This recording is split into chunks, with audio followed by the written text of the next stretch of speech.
আগের সংবাদে আপনাদেরকে আমরা যেমনটি জানিয়েছিলাম, রাজশাহীর তানোরে গভীর নলকূপে পড়ে যাওয়া শিশু সাজিদকে এখনও উদ্ধার করা সম্ভব হয়নি। তাকে উদ্ধারে কাজ করছেন ফায়ার সার্ভিসের কর্মীরা। ঘটনাস্থল থেকে সর্বশেষ খবর জানাতে যুক্ত হচ্ছেন প্রতিনিধি বুলবুল হাবিব। বুলবুল হাবিব, আপনি তো আছেন সেখানে সকাল থেকে। এই মুহূর্তে ফায়ার সার্ভিসের কার্যক্রম কেমন দেখতে পাচ্ছেন বা তাদের সাথে কথা বলে জানতে পেরেছেন কিনা, কি অবস্থা?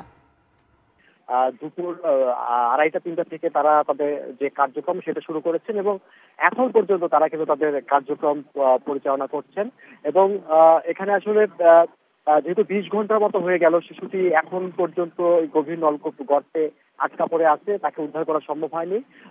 প্রথম অবস্থায় ফায়ার সার্ভিসের কর্মীরা সিদ্ধান্ত নিয়েছিলেন যে গভীর নলকূপের যেহেতু মুখটা আসলে চওড়া মাত্র 8 ইঞ্চির মতো, ফলে তারা পাশে একটা 35 ফুট গভীর খনন করেছিলেন। সেই খনন থেকে তারা নিচের দিকে ওই গভীর নলকূপের যে গর্ত সেখানে সুড়ঙ্গ করেও দেখেছেন যে 35 ফিটের ওখানে শিশুটির অবস্থান তারা পাননি।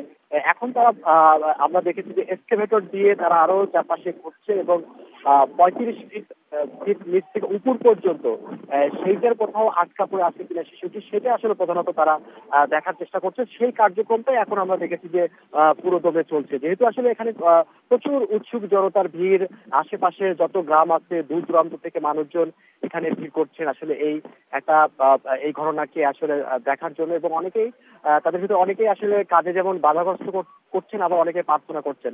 তো যেহেতু এই উদ্ধার অভিযানটা চলছে এবং শিশুটির 35 ফিট গভীরতার মধ্যে যদি না থাকে তাহলে আরো 35 ফিট গভীরে, বিশেষ করে ওই গভীর নলকূপের যে গর্ত সেটাতে আসলে তারপরে তারা খনন করবেন। আর পাশে খনন করার কোনো সুযোগ নেই, কারণ ফায়ার সার্ভিসের কর্মকর্তারা বলছেন যে এই যে গভীর নলকূপের গর্ত সেটার গভীরতা 150 থেকে 200 ফুট, অর্থাৎ এত গভীরে যদি চলে যায়, 100 ফিট নিচে যদি যায় তাহলে তারা উদ্ধার করতে পারবে না, সেটা বলেছেন। এই জন্য তারা 35 ফিটের গভীরতাকে বিবেচনা করে এখন উদ্ধার কার্যক্রম করছেন। এরপরে যদি না পায় তাহলে গভীর নলকূপের যে 35 ফিট গভীরতাতে সেখানে তারা আরো উদ্ধার কাজ করবেন। 70 ফুট পর্যন্ত তারা আসলে এই উদ্ধার তৎপরতা চালাতে পারবেন এমনটি জানিয়েছেন।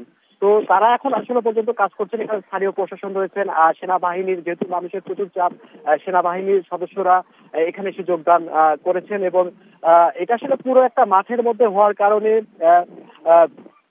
যাতায়াত ব্যবস্থারও খুব অসুবিধা। তারপরেও মানুষজনের আসলে ঢল নেমেছে বলা যায় এখানে।